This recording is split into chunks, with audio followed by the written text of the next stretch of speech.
काल प्रभाग रचनेचे पाहिजे होती काल अहिल्यानगर महानगरपालिकेची.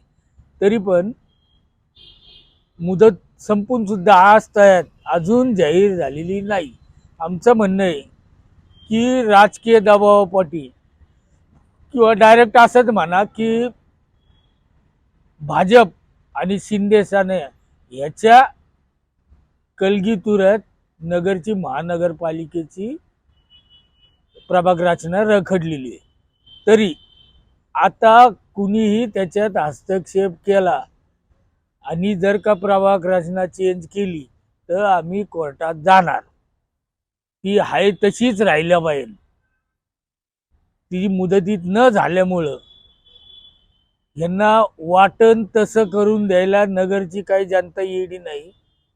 शिंदे तर म्हणतात आणि इकडं विखे म्हणतात आमची सत्ता येणार. आमची सत्ता येणार तर घाबरता कशाला? कशी होऊन द्या ना. तुम्ही म्हणता ना जनता आमच्या मागे, तर मग होऊ द्या ना इलेक्शन. कशाला घाबरता तुम्ही? हाय तसं राहू द्या, होऊन द्या इलेक्शन. तुम्हालाही कळेल आणि जनता काय करते हे तुमच्या बाबतीत तुम्हाला कळेलच ना. आमचं म्हणणं आहे की ते हाय तशीच राहायला पाहिजे. नाही ती उद्धव बाळासाहेब ठाकरेच्या वतीने आम्ही कोर्टात जाणार आणि त्या इलेक्शनवर स्टे आणणार.